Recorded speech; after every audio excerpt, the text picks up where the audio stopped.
Reforma e territoriale në Shqipëri është e domosdoshme. Reforma e vitit 2014 e cila planifikonte të kishte 47 bashki, i çoi pa ndonjë kriter të arsyetuar në 61 bashki në minutat e fundit, me që ju bashkua dhe Partia për Drejtësi dhe Integrim dhe me që Idrizit i duhej të justifikonte votën duke dhënë dhe ai mendimin e tij. Arsyetimi kryesor përse u propozuan 47 bashki ishte menaxhimi i pamundur një sër komunash dhe bashkish, mungesa e burimeve njerëzore dhe kostot e larta administrative.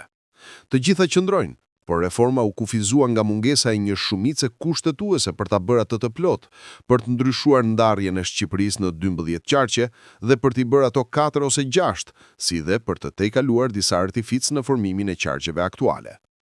Në atë kohë Partia Demokratike refuzoi pas një logjik të bashkëpunonte, vetëm me idenë se donte të dukej që ishte opozit jo bashkëpunuese. Pastaj vite më poshtë, sa herë donin të sulmonin Lulzim Bashën, i anumëronin dhe këtë si gabim. Tani ka ardhur koha që jo vetëm realisht, por dhe formalisht, kryetari i PD-s është Sali Berisha, ai që e pengoi më 2014 pjesëmarrjen e PD-s në reformën territoriale. Dhe ai po e kundërshton përsëri pa logjik politike. Politikisht PD nuk i duhet më askujt për këtë reformë, pasi shumica ka mbi 84 vota dhe e bën atë vet.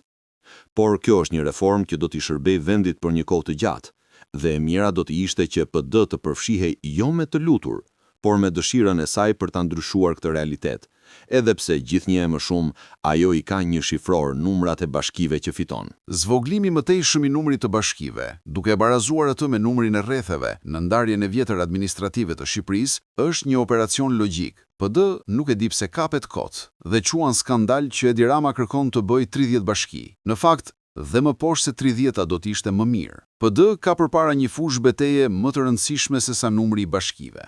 Ajo duhet i bashkëngjitet këtij procesi me flamurin e decentralizimit të bashkive, dhe jo me flamurin e numrave të bashkive.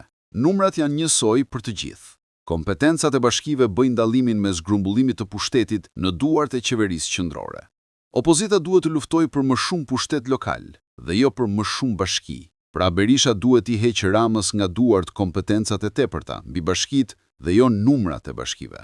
Ato nuk i hyjnë në punë as Ramës as Berishës. Të mbash fjala vjen bashkinë e Libohovës, me një gjysmë fshati dhe disa fshatra të braktisur të Zagorisë, je duke mbajtur në këmbë një institucion, që do më shumë njerëz në zyra se sa ka banor për rreth.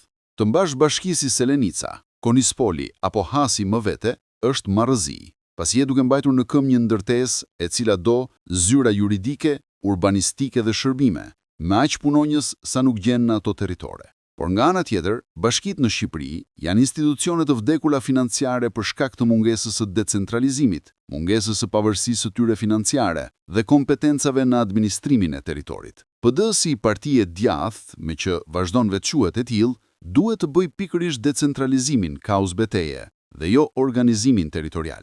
Ai është formalitet burokratik. Bashkitë e Shqipërisë sot janë pas një kompetencë. Shërbimet bazike të bashkive, si uji, dritat apo plehrat, janë kompetencë e qeverisë qendrore.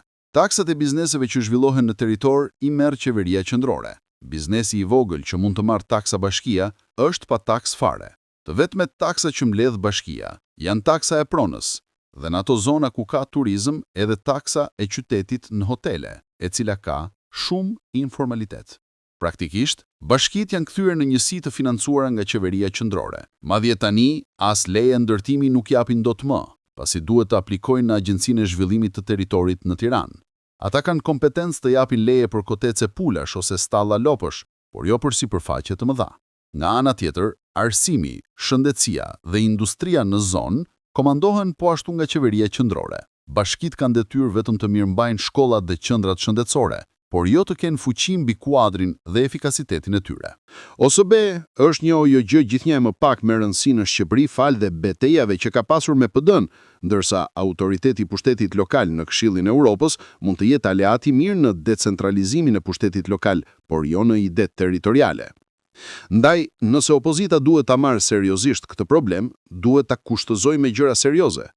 Për të larë gjunahun s'ka nevojë se Edi Rama i ka 87 vota dhe po t'i duhen edhe 94. Puna është të linte ndonjë gjurmë dhe opozita në këtë vend përveç gjurmëve të Molotovit.